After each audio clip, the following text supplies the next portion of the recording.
माता लक्ष्मी धन, संपदा, सौभाग्य, विलासिता, शक्ति, सुंदरता, प्रजनन क्षमता एवं पवित्रता की देवी है। वो सभी भौतिक आकांक्षाओं तथा आवश्यकताओं को पूर्ण करती है। यद्यपि वे चंचल तथा गतिमान रहती हैं, फिर भी शरणागतों के लिए उनके हाथ सदैव माता के समान आशीष बरसाते रहते हैं। माता लक्ष्मी भगवान विष्णु की अर्धांगिनी है।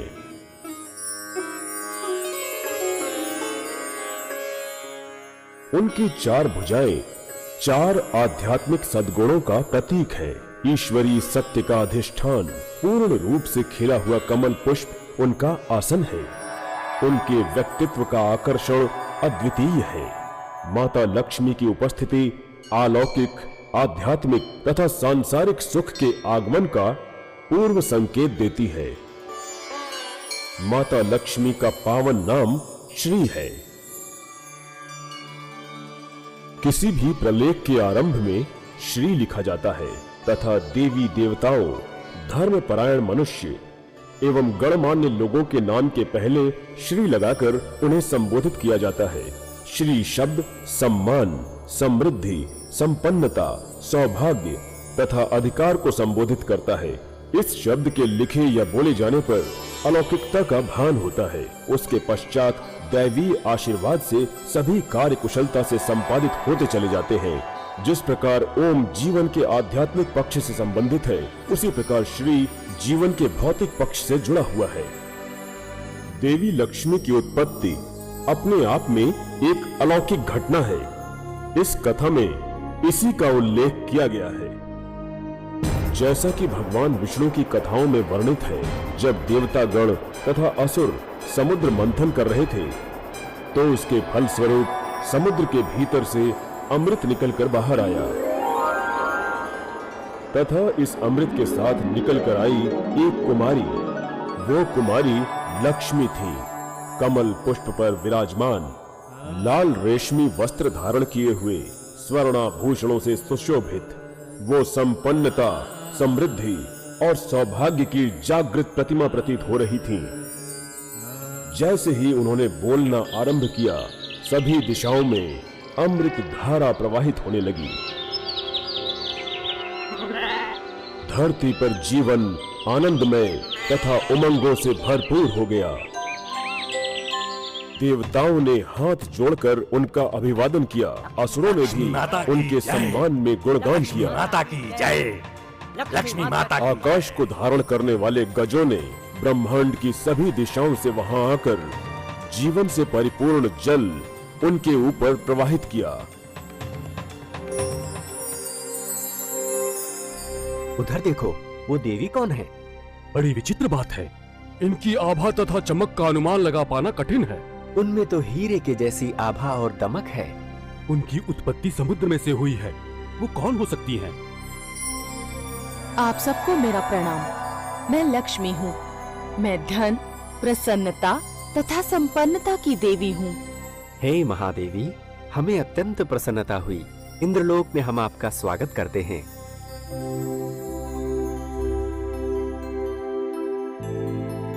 देवी लक्ष्मी ने जब भगवान विष्णु को देखा तो उसी पल उनके आकर्षण में बंध गई। भगवान को मेरा प्रणाम। अमृत प्राप्त करने के लिए आपने जो अथक प्रयास किया वो सफल हुआ। देवगण प्रसन्न है, परंतु अपने इस प्रयास के बदले स्वयं के लिए कोई कामना नहीं की। मैं अपना कर्म करता हूँ, उसके बदले मैं किसी फल की कामना नहीं करता। हाँ, इस बात की कामना अवश्य करता हूँ कि सब प्रसन्न रहें। भगवान विष्णु के अहंकार रहित इस गुण ने लक्ष्मी को अत्यधिक प्रभावित किया। लक्ष्मी किसी ऐसे का सानिध्य चाहती थी जो शक्ति, कामना तथा संपन्नता के छलावे से दूर हो, जो समर्थ हो, बुद्धिमान हो तथा अपने सद्गुणों एवं वैचारिक संपन्नता के बल पर जीवन की कठिन समस्याओं का विवेकपूर्ण हल निकाल सके। भगवान विष्णु में उन्हें ये सारे गुण दिखाई दिए तथा उन्होंने उनसे विवाह का प्रस्ताव रखा। मेरे भगवान, मैं आपके प्रेम की कामना करती हूँ। मैं आपकी सहचरी बनना चाहती हूँ। आप मुझे स्वीकारेंगे? लक्ष्मी, तुम्हारा जन्म मेरे लिए हुआ है। मैं तुम्हें अपनी पत्नी के रूप में स्वीकार करता हूँ। लक्ष्मी ने विजय के पुष्पों से सुसज्जित वरमाला श्री विष्णु के गले में डाली तथा उनकी अर्धांगिनी बन गई। सौभाग्य का साथ पाकर भगवान विष्णु श्रीनाथ हो गए। श्री विष्णु ने लक्ष्मी के प्रतीक चिन्ह को अपने हृदय के निकट स्थान दिया। उनका निवास स्थान बैकुंठ सृष्टि का केंद्र बिंदु बन गया। विश्व के अभिभावक के रूप में भगवान विष्णु अपने कर्तव्य का निर्वाह करते हुए लक्ष्मी को प्रसन्न करते रहे। लक्ष्मी भी एक कुशल तथा निष्ठावान पत्नी के रूप में भगवान विष्णु को अपना प्रेम तथा स्नेह देकर उनकी सभी आवश्यकताओं की पूर्ति करती रहीं। देवी लक्ष्मी तथा भगवान विष्णु अपने सद्गुण संपन्न भक्तों की सभी मनोकामनाएं पूर्ण करते हैं। प्रस्तुत घटनाएं इसी विषय पर प्रकाश डाल रही हैं।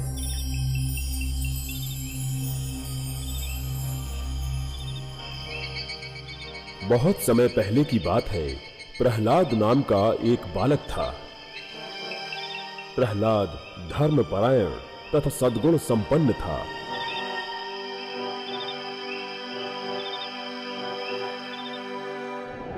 सद्गुण का अर्थ है अच्छा व्यवहार तथा अच्छा चरित्र। वो भगवान विष्णु का परम भक्त था, किंतु उसका जन्म राक्षस कुल के शासक हिरण्यकश्यप के पुत्र के रूप में हुआ था। हिरण्यकश्यप अहंकार तथा उद्दंडता का प्रतीक था। वो चाहता था कि उसकी प्रजा केवल उसकी ही पूजा करे तथा उसके नाम का जाप करे। हिरण्य हिरण्य हिरण्य। उसके राज्य की प्रजा के सम्मुख और कोई मार्ग भी नहीं बचा था। उसके भय से सब मात्र उसकी ही पूजा करते थे। किंतु हिरण्यकश्यप के पुत्र प्रहलाद ने अपने पिता द्वारा बाध्य किए जाने के बाद भी तो अवश्य ही तुम कठोर दंड के भागी बनोगे। मेरे नाम का जाप आरंभ करो। उनका नाम जपने अथवा उनकी पूजा करने से मना कर दिया। अंततः हिरण्यकश्यप ने अपने पुत्र का वध करने का निश्चय किया।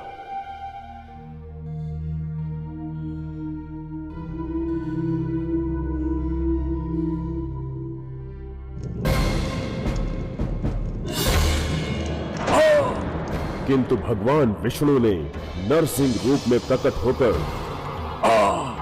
हिरण्यकश्यप का वध कर दिया तथा प्रहलाद को बचा लिया। भक्त प्रहलाद आगे चलकर महान शासक तथा तीनों लोकों का स्वामी बना। प्रहलाद की भगवान विष्णु के प्रति असीम भक्ति ने इंद्र के हृदय में ईर्ष्या की अग्नि प्रज्वलित कर दी। वो अपनी व्यथा लेकर गुरु बृहस्पति के पास गए। हे गुरुदेव, आपका ये शिष्य आपको प्रणाम करता है। कृपया प्रणाम स्वीकार करें। मेरी सहायता करें गुरुदेव। प्रहलाद अभिमान से भरा हुआ है।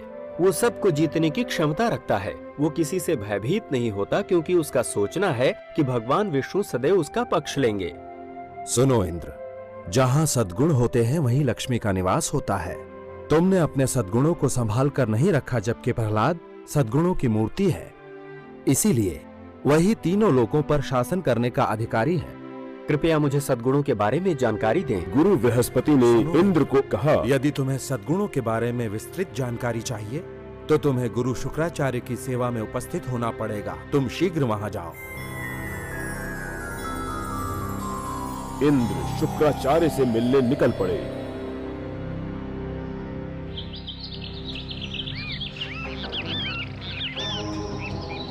प्रणाम गुरुदेव।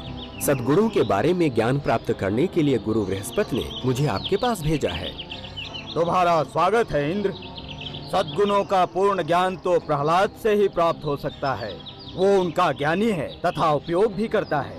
तुम सीधे उसी से ये ज्ञान प्राप्त कर सकते हो। तो फिर मुझे आपके पास क्यों भेजा गया गुरुदेव? तुम्हें क्रोधित होने की आवश्यकता नहीं है इंद्र। तुम्हारी असफलता और अशांति का मुख्य कारण ये दुर्गुण क्रोध ही है। ठीक है गुरुदेव, मैं स्वयं प्रहलाद से ये ज्ञान प्राप्त करूंगा।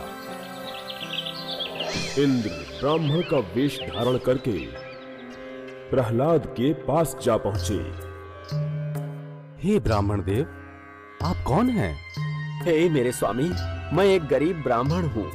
मैं सद्गुणों के विषय में पूर्ण ज्ञान प्राप्त करने के उद्देश्य से आपके पास आया हूँ। ऐसी बात है, परंतु मैं कोई शिक्षक नहीं हूँ। आप इतनी दूर से मुझसे मिलने आए हैं तो मैं आपको वापस भी नहीं भेजना चाहता। मेरे स्वामी, कृपया आप मुझे अपने साथ रहने की आज्ञा दें। मैं कुछ दिन आपकी सेवा में रहना चाहता हूँ। अच्छी बात है, परंतु आप किस प्रकार के कार्य कर सकते हैं?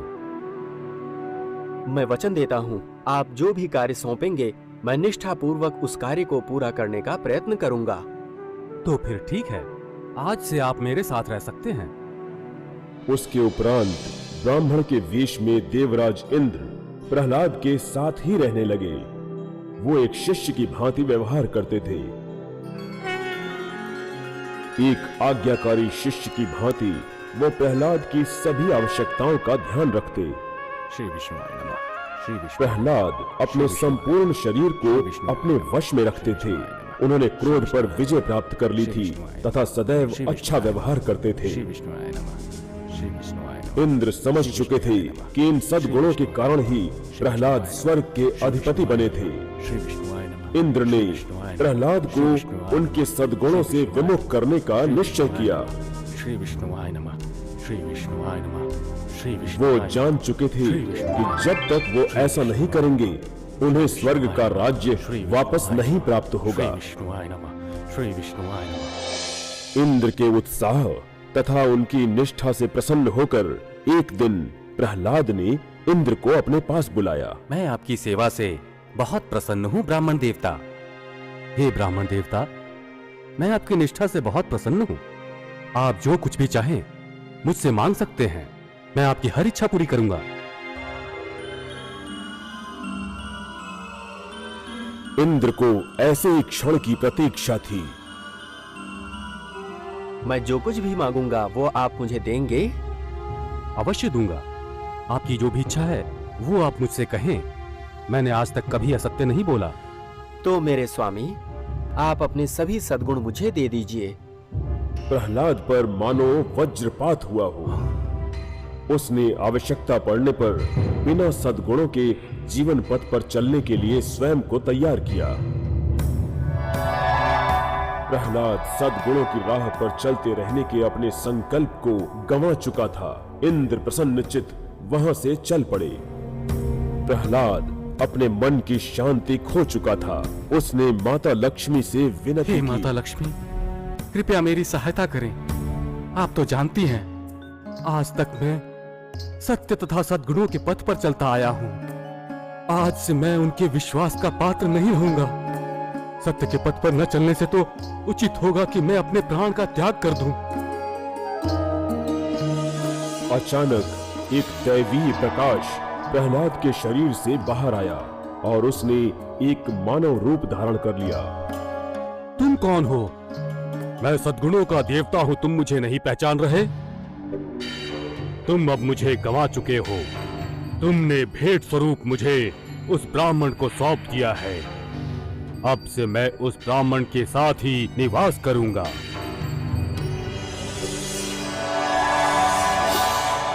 हे मेरे भगवान, मुझे अपने पास बुला लीजिए। तभी एक दिव्य प्रकाश उत्पन्न हुआ एवं उसमें से माता लक्ष्मी प्रकट हुई। हे देवी, आप कौन हैं? प्रहलाद, मैं देवी लक्ष्मी हूँ। मैं वहीं रहती हूँ जहाँ सद्गुण, सत्य तथा निस्वार्थता का निवास होता है। अविश्वसनीय! आप देवी लक्ष्मी हैं, इस संपूर्ण जगत की देवी। किंतु आप मुझसे दूर क्यों चली जाना चाहती हैं? मेरी सेवा करने वाला वो ब्राह्मण भला कौन था? इंद्र स्वयं ब्राह्मण के वेश में तुम्हारे समक्ष आए थे। देवराज इंद्र मेरे शिष्य थे? ये तो मेरे लिए अत्यंत ही सौभाग्य की बात है। परंतु अब तो मैं अपना सब कुछ गंवा चुका हूँ।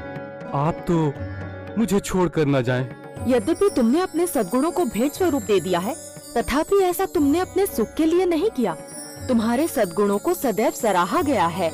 जब तक तुम सद्गुणों की कामना करते रहोगे तुम कभी भूल नहीं करोगे।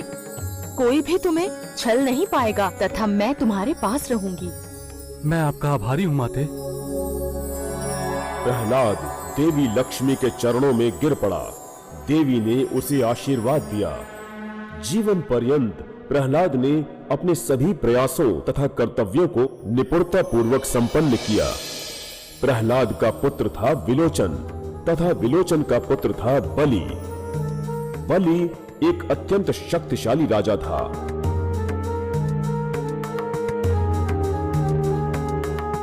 युवावस्था में वो अत्यंत दयालु तथा धर्मपरायण था। देवी लक्ष्मी ने उसे हर प्रकार के सुख से परिपूर्ण कर दिया। जैसे जैसे बलि सब पर विजय प्राप्त करता गया, वो घमंडी होता गया। वो पृथ्वी पर किसी की बात नहीं मानता था। उसे इस बात का पूर्ण विश्वास था कि उसके लिए कुछ भी असंभव नहीं है। उसने सभी राज्यों से युद्ध करके उन पर अपना अधिकार जमा लिया। अधिक शक्ति तथा धन की कामना में उसने शांति की इच्छा रखने वालों का क्रूरतापूर्वक वध कर दिया। उसने इंद्र को युद्ध के लिए ललकारा।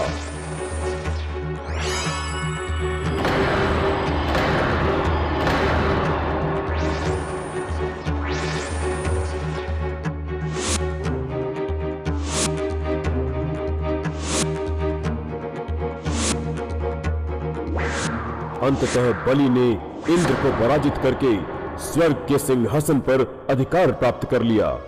देवराज इंद्र बलि के समक्ष करबद्ध होकर विनती करने लगे।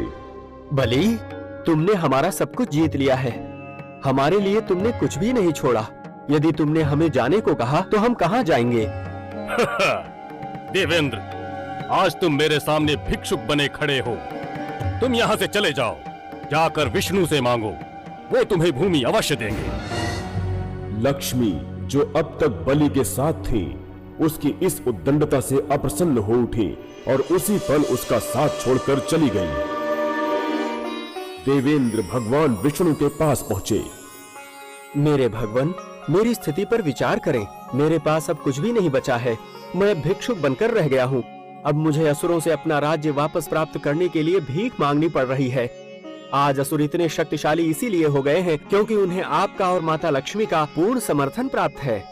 इंद्र, यदि तुम संपूर्ण हो तो कोई भी तुम्हारी संपत्ति तथा शक्ति नहीं छीन सकता, चाहे वो कितना भी प्रयास कर ले। मेरे भगवान, आप उनका ही समर्थन करते हैं, मेरा क्यों नहीं? सुनो देवेंद्र, तनिक बाली के पितामह प्रहलाद वाली घटना का स्मरण करो। तुमने छल से उनके सद्गुणों को ले लिया था। तुमने अपना राज्य प्राप्त तो कर लिया, परंतु ऐसा तुमने सद्गुणों के बल पर कदापि नहीं किया था। उसके पश्चात तो तुम्हारे लोगों ने भी तुम्हारे जैसा व्यवहार करना आरंभ कर दिया। इसलिए लक्ष्मी ने इंद्रलोक को छोड़कर जाना उचित समझा। यदि तुम संपूर्ण हो तो ना कोई तुम्हें सता सकता है, ना ही जीत सकता है। भगवान, मुझे क्षमा कर दें। मुझे इंद्रलोक से निकाल दिया गया है। मैं बलि के पास अपना राज्य मांगने गया था, परंतु उसने मुझे आपसे मांगने को कह दिया। कोई बात नहीं देवेंद्र, तुम बलि के पास जाओ तथा अपना राज्य पुनः मांगो। भगवान, उसका व्यवहार अभद्र है। यदि मैं पुनः उसके समक्ष गया तो ये लज्जा का विषय होगा। इंद्र, मात्र एक बार पुनः जाओ तथा उससे अपनी भूमि मांगो। वो तुम्हें दे देगा। तुम्हारी सहायता के लिए मैं वहां रहूंगा। माता लक्ष्मी, मुझे क्षमा कर दें। मैं अब कभी अहंकार का प्रदर्शन करने की भूल नहीं करूंगा। कृपया हमें छोड़कर न जाएं। तुम अब पुनः संपन्न हो जाओगे। इंद्र पुनः बलि के पास अपना राज्य वापस मांगने पहुंचे। बलि, मैं पुनः तुमसे अपना राज्य वापस मांगने आया हूँ। उसी क्षण भगवान विष्णु ने वामन का अवतार लिया एवं बलि के दरबार में उपस्थित लोगों के मध्य आकर खड़े हो गए। एक साधु ने जब बलि को सूचना दी कि भीड़ के मध्य खड़ा बौना ब्राह्मण और कोई नहीं स्वयं भगवान विष्णु हैं, तो बलि के क्रोध की सीमा न रही। देवेंद्र, तो तुम यहाँ अपना एक समर्थक लेकर उपस्थित हुए हो। उस बौने से कहो कि वो 3 पग चले। वो 3 पग भूमि तुम्हारी हो जाएगी। बलि, मात्र 3 पग भूमि? उसका करूंगा क्या मैं? सुनो देवेंद्र, इस बौने द्वारा नापी गई 3 पग भूमि तुम्हारे लिए उपयुक्त है, अन्यथा तुम इसके भी अधिकारी नहीं हो। जो मिल रहा है वो लेकर चले जाओ। बौने के रूप में खड़े भगवान विष्णु ने स्वयं को विशाल रूप में परिवर्तित कर लिया।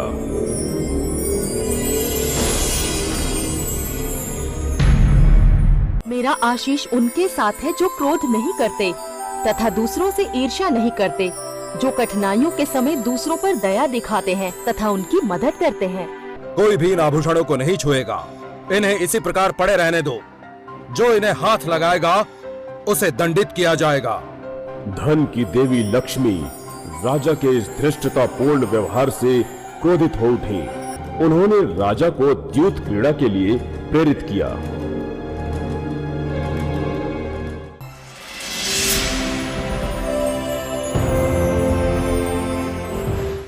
मैं आपकी सहचरी बनना चाहती हूँ, आप मुझे स्वीकारेंगे?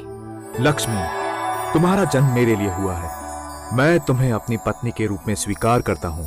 हिरण्यकश्यप के पुत्र प्रहलाद ने अपने पिता द्वारा बाध्य किए जाने के बाद भी तो अवश्य ही तुम कठोर दंड के भागी बनोगे। किंतु भगवान विष्णु ने नरसिंह रूप में प्रकट होकर हिरण्यकश्यप का वध कर दिया। तुम्हारे सद्गुणों को सदैव सराहा गया है।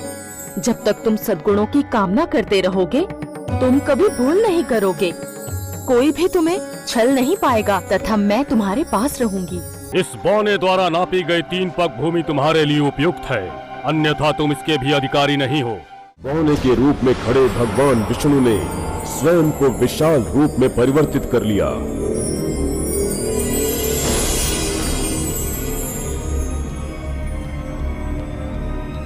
तथा एक पग भूमि पर रखा, दूसरा पग जल में, एवं जब तीसरा पग रखने के लिए कोई स्थान न मिला तो उन्होंने अपना पैर बलि के सिर की ओर बढ़ा दिया।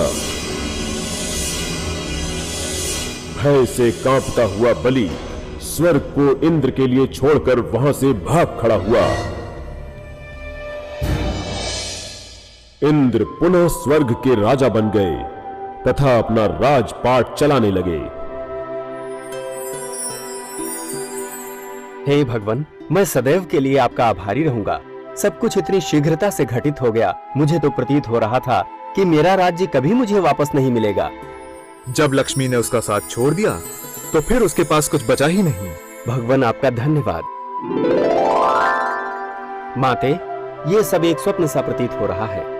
आप अब तक बलि के साथ थी, परंतु अचानक आपने उसका साथ क्यों छोड़ दिया माते? इंद्र, मैं धन लक्ष्मी हूँ। इस संसार में हर कोई मुझे अपने पास देखना चाहता है। मैं धर्मनिष्ठों का ही साथ देती हूँ। बलि के पितामह प्रहलाद थे, जो भगवान विष्णु के महान भक्त थे। उनके समय में असुर भी धर्मपरायण हुआ करते थे। जब बलि राजा बना तो वो भी धर्मपरायण था। मैं उसके साथ थी, परंतु शक्ति की भूख की कोई सीमा नहीं होती, अतः मैंने उसका साथ छोड़ दिया और तुम्हारे पास यहाँ रहने चली आई। हे माते, मुझे बताइए कि सदैव मैं आपके दर्शन कैसे कर पाऊंगा? वीरों की प्रशंसा के साथ मैं उनकी भी प्रशंसा करती हूँ जो दृढ़ निश्चय के साथ कार्य संपन्न करते हैं। मैं उनके घरों में वास करती हूँ जो ज्ञान को आगे बढ़ाते हैं तथा भगवान के भक्तों की सेवा करते हैं। मेरा आशीष उनके साथ है जो क्रोध नहीं करते तथा दूसरों से ईर्ष्या नहीं करते, जो कठिनाइयों के समय दूसरों पर दया दिखाते हैं तथा उनकी मदद करते हैं। मैं आलसी, क्रोधी तथा महत्वाकांक्षी लोगों के पास नहीं जाती। मैं ऐसे लोगों से दूर ही रहती हूँ जो स्वच्छ नहीं रहते तथा समय पर कार्य नहीं करते। धन्यवाद माते, मैं आपके वचन सदैव याद रखूंगा। इस पूरे जगत को आपके गुणों के महत्व का ज्ञान होना आवश्यक है। सामाजिक प्रतिष्ठा हेतु धन संपदा के साथ ज्ञान प्राप्त करने के लिए भी देवी लक्ष्मी का आशीर्वाद श्रेयकर माना गया है। प्रस्तुत है ये कथा। बहुत समय पहले की बात है। जैसलमेर में एक राजा राज करता था जिसका नाम रावण पृथ्वी सिंह था। उसका राज्य बहुत समृद्ध था। उसने अपने कई पड़ोसी राज्यों को भी अपने अधीन कर लिया। उसने अपनी राजधानी में अनेक विशाल महल बनवाए। उसकी इन सफलताओं ने उसे अहंकारी तथा मूर्ख बना दिया। एक दिन जब वो अपने दरबार में बैठा था, तब एक व्यापारी कई मूल्यवान रत्न जड़ित आभूषण लेकर उसके सामने उपस्थित हुआ। वो इन आभूषणों को राज परिवार के सदस्यों को बेचना चाहता था। राजा रावल ने इस व्यापारी को अपनी संपन्नता का बोध कराने का निश्चय किया। तुम्हारे इन आभूषणों को देखकर हमें प्रसन्नता हुई। महाराज, आपको ये आभूषण कैसे लगे? निश्चित ही ये आभूषण अति सुंदर हैं, परंतु मैं इनका क्या करूंगा? महाराज, आप इन्हें धारण कर सकते हैं। स्वर्णाभूषण तथा हीरे मोती महल में बिखरे पड़े हैं, परंतु मैं तुम्हें यहां से निराश नहीं जाने दूंगा। मैं ये आभूषण रख लेता हूं। धन्यवाद महाराज। राजा ने उन आभूषणों को कूड़े के पात्र में फेंक दिया। सभी दरबारी हतप्रभ रह गए। ध्यान से सुने, कोई भी इन आभूषणों को नहीं छुएगा। इन्हें इसी प्रकार पड़े रहने दो। जो इन्हें हाथ लगाएगा उसे दंडित किया जाएगा। धन की देवी लक्ष्मी राजा के इस धृष्टतापूर्ण व्यवहार से क्रोधित हो उठी। उन्होंने मूर्ख राजा को सबक सिखाने का निश्चय किया। उन्होंने राजा को द्यूत क्रीड़ा के लिए प्रेरित किया। इसके फलस्वरूप राजा पृथ्वी सिंह अपनी सारी संपत्ति तथा राज्य हार गया। तुम हार गए, अब ये राज्य मेरा है।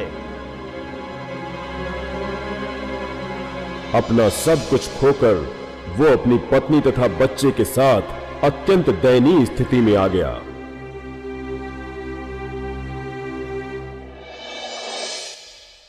रोहिणी, हमारी इस दशा का उत्तरदायित्व मात्र मैं हूं। मुझे क्षमा कर दो। स्वामी, पिछली बातों को भूल जाइए।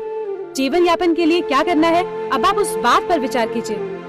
अब हमें कहाँ चलना चाहिए? हम इस नगर में नहीं रहेंगे। हम सब पाटन की ओर चलते हैं। भारी मन से चलते हुए वो कई दिनों की यात्रा के पश्चात पाटन नगर पहुंचे। उन्होंने नगर के बाहर ही ठहरने का निश्चय किया। उस नगर में उनकी पृष्ठभूमि किसी को ज्ञात न थी। पृथ्वी सिंह अपने परिवार के लिए अच्छे भोजन की व्यवस्था भी नहीं कर पा रहा था। उसे रह रहकर अपने पुराने कर्म तथा व्यवहार याद आते रहे। वो अपने उन पापों के लिए क्षमा याचना करता रहता। उसकी पत्नी रोहिणी अत्यंत रूपवान तथा निष्ठावान स्त्री थी। वो जानती थी कि उनकी इस परिस्थिति का कारण दैवीय कोप ही है। वो भगवान विष्णु की परम भक्त थी। इस दयनीय स्थिति से छुटकारा पाने के लिए वो देवी लक्ष्मी के लिए उपवास रखने लगी। एक दिन जब वो प्रार्थना कर रही थी, हे माता लक्ष्मी, मेरे पुत्र ने ऐसा कौन सा पाप किया है कि उसे दूध तक पीने को नहीं मिल रहा? मैं तो भूखी रह सकती हूँ, किंतु मैं अपने पुत्र को कैसे समझाऊं? कृपया हम पर दया करें। मेरे पति ने जो भी किया वो भूल थी। हमें उसका दंड तो मिल ही चुका है। माता, हमारी मदद कीजिए। विनती समाप्त कर वो तुलसी की पूजा करने के लिए अपनी कुटिया से बाहर आ गई। पूजा करने के पश्चात जब वो वापस जाने लगी तो उसकी दृष्टि एक मृत सर्प पर पड़ी। तभी एक चील वहां आई जिसकी चोंच में एक स्वर्ण हार दबा हुआ था। जैसे ही उस चील ने मृत सर्प को देखा, उसने हार गिरा दिया तथा मृत सर्प को अपने पंजों में दबाकर वहां से उड़ चली।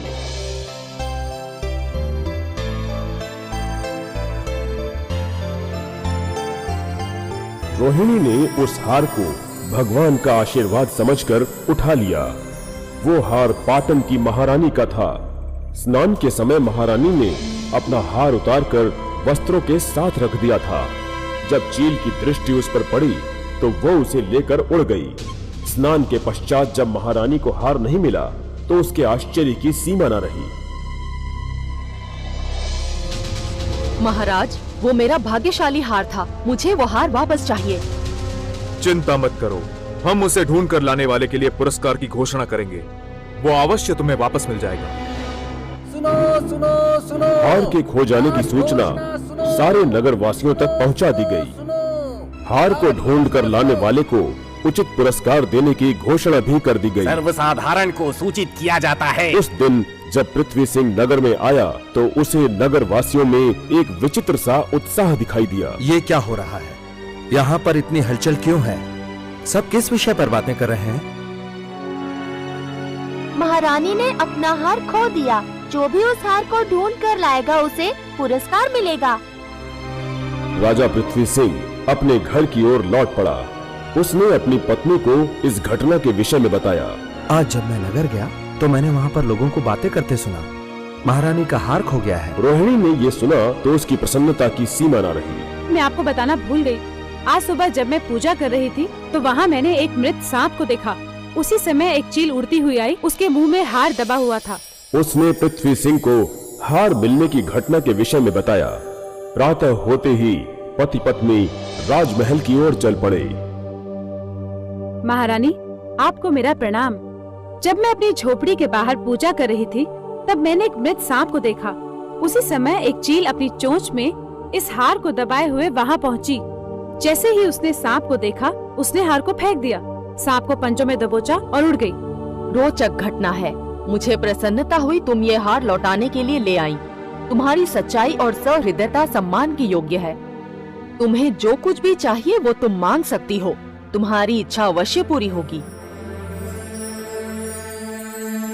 रोहिणी, तुम्हें जो चाहिए वो मांगो। आभूषण, भूमि, सोने के सिक्के अथवा राजसी वस्त्र, तुम्हें जो भी इच्छा हो वो तुम मांग लो। महाराज, कृपया मेरी बातों को अन्यथा ना ले। ना ही मुझे सिक्के चाहिए ना ही भूमि। मैं इतना ही चाहती हूँ कि पूर्णिमा की रात नगर के सभी घरों तथा महल में एक भी दिए ना जलाए जाएं। उस रात जो लोग दिए जलाना चाहते हैं वो मेरी झोपड़ी के पास आकर वहाँ दिए जला सकते हैं। मेरी मात्र यही इच्छा है। ये एक अत्यंत ही विचित्र इच्छा है। बताओ, इससे तुम्हें क्या लाभ मिलेगा? ये तो मैं आपको पूर्णमासी की रात को ही बताऊंगी। उसकी इच्छा पूर्ण करने का वचन दे दिया गया। पूर्णिमा की रात आ गई।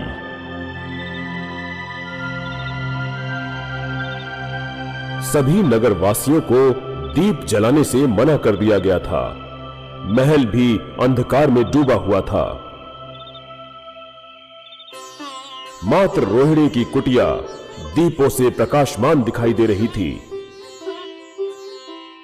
उसने विनती आरंभ की तथा देवी लक्ष्मी की राह देखने लगी। माते, हे माते, हम पर प्रसन्न होकर अपनी कृपा बरसाएं। अंततः देवी लक्ष्मी प्रकट हुई। वो जैसे ही कुटिया में प्रवेश करने को हुई। माता, इससे पहले कि आप मेरे घर में प्रवेश करें, मैं आपसे विनती करती हूँ। मैंने अत्यंत दुख झेले हैं माँ, तथा मेरे पुत्र को भी दुख झेलने पड़े हैं। आप सदैव हमारे साथ रहिए। अब आप कभी भी हमारा घर छोड़ कर न जाएं माँ। रोहिणी, सभी और अंधेरा ही अंधेरा है। केवल एक तुम्हारा ही घर है जिसमें प्रकाश है। मैं तुम्हारे घर में प्रवेश करूंगी। तुमने अपनी बुद्धिमत्ता का अच्छा परिचय दिया। मैं तुम्हारा घर छोड़कर कभी नहीं जाऊंगी। प्रसन्नचित हो रोहिणी देवी लक्ष्मी के चरणों में गिर पड़ी। श्री लक्ष्मी ने उसे आशीर्वाद दिया। उस दिन के पश्चात पृथ्वी सिंह का परिवार पुनः संपन्न हो गया। उसे अपना राज्य भी वापस मिल गया। अब उसने अपना शासन विवेकपूर्ण तरीके से चलाना आरंभ किया।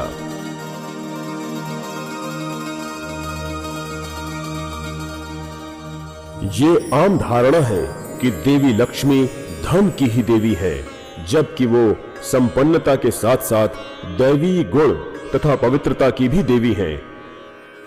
वो ब्रह्म विद्या अर्थात दैवी ज्ञान की भी देवी है। अतः उनका एक नाम विद्या भी है, जिसका अर्थ है ज्ञान। वो पारिवारिक तथा मैत्रिक सुख, विवाह, संतान, भोजन, धन, रूप तथा स्वास्थ्य से भी जुड़ी हुई है। इसी कारण वो सर्वप्रिय है। वो विश्व भर में हिंदुओं द्वारा बड़ी ही श्रद्धा से पूजी जाती है।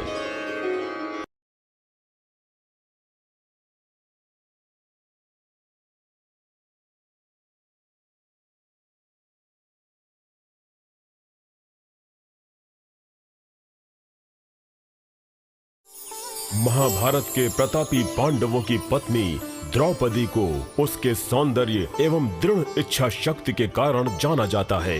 उसने अपने शत्रुओं का तो विनाश कर दिया, किंतु उसका जीवन अत्यंत कष्टप्रद व्यतीत हुआ।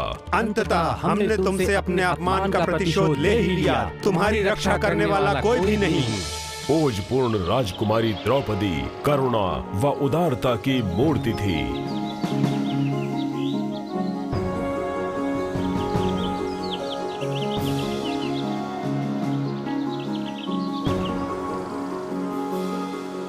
वर्षों पूर्व पांचाल नामक राज्य के शासक द्रुपद हुआ करते थे।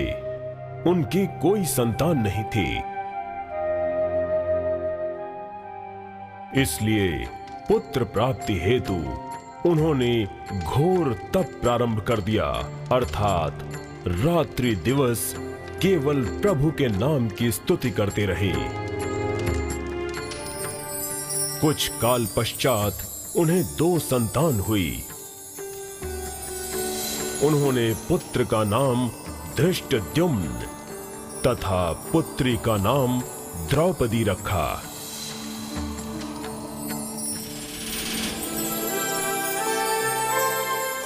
द्रौपदी अत्यंत सुंदर तथा व्यवहार कुशल थी। उसने धीरे धीरे सबका हृदय जीत लिया। राजा द्रुपद ने उसका विवाह सर्वाधिक प्रतिभावान युवक से करने का निश्चय किया। इस हेतु उन्होंने एक स्वयंवर का आयोजन किया, जिसमें समीप एवं सुदूर देशों के राजाओं को आमंत्रण भेजा गया। पूरे महल को हीरों व अन्य बहुमूल्य चमकदार रत्नों से सजाया गया। द्रौपदी से विवाह के इच्छुक सैकड़ों राजकुमार वहां एकत्रित हुए।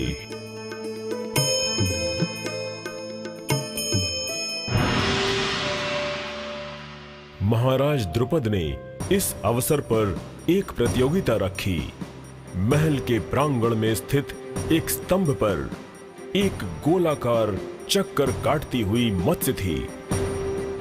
ऊपर घूमती हुई मत्स्य की परछाई नीचे जल में दिखाई पड़ रही थी। समीप ही एक अत्यंत भारी धनुष भी रखा हुआ था। द्रौपदी से विवाह की इच्छा रखने वाले प्रतियोगी को उस धनुष को उठाकर उसकी प्रत्यंचा चढ़ानी थी। उसके उपरांत जल में परछाई को देखकर ऊपर घूम रही मत्स्य पर निशाना साधकर उसकी आंख को भेदना था। जीतने वाला प्रतियोगी ही द्रौपदी से विवाह करने का अधिकारी होगा। उपस्थित प्रतियोगियों में कई तो पहले ही पीछे हट गए तथा जो साहस करके सामने आए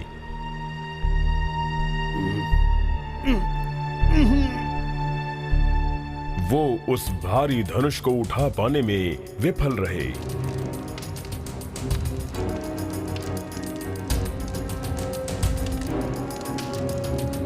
ये अत्यंत लज्जाजनक विषय है कि यहाँ पर एक भी वीर उपस्थित नहीं है।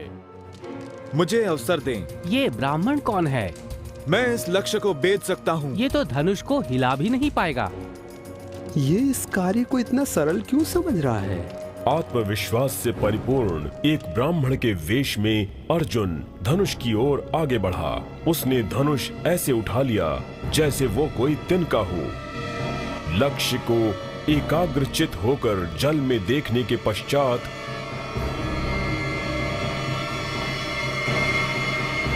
उसने घूमती हुई मत्स्य को बेध दिया। अद्भुत, उत्कृष्ट। ये वास्तव में कोई वीर है। संपूर्ण सभागार आश्चर्यचकित था। ब्राह्मण, तुम सत्य में वीर हो। तुमने अपनी प्रतिभा को सिद्ध किया। मैं अपनी पुत्री तुम्हें सौंपता हूँ। अर्जुन द्रौपदी के साथ विवाह करके उसे अपने साथ ले गया। तत्पश्चात पांडव अपने निवास के लिए चल पड़े।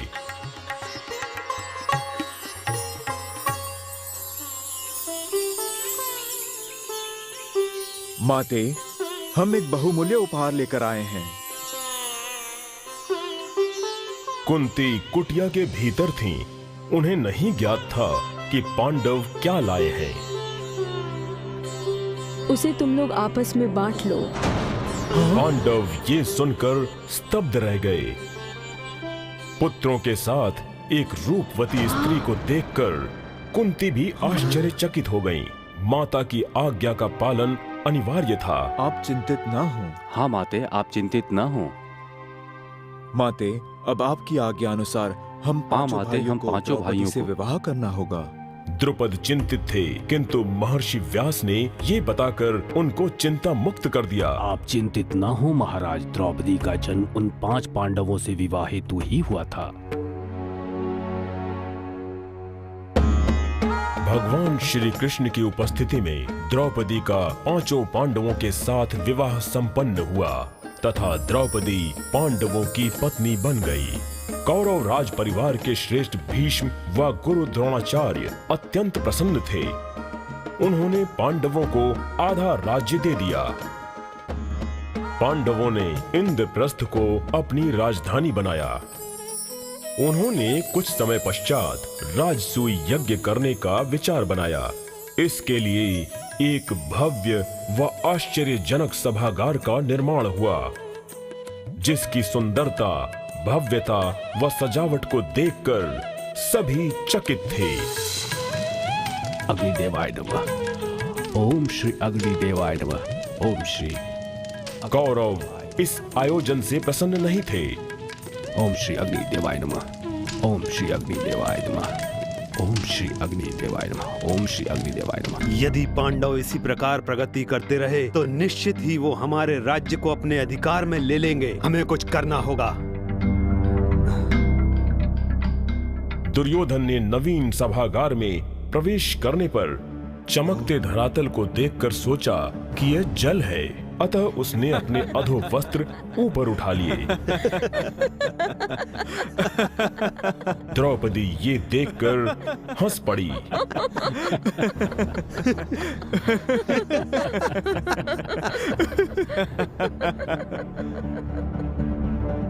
दुर्योधन ने क्रोधित होकर दूसरे कक्ष में प्रवेश किया, जिसमें जल कुंड था। उसने सोचा ये चमकता हुआ धरातल है, एवं जैसे ही उसने पैर रखा वो फिसलकर जल कुंड में जा गिरा।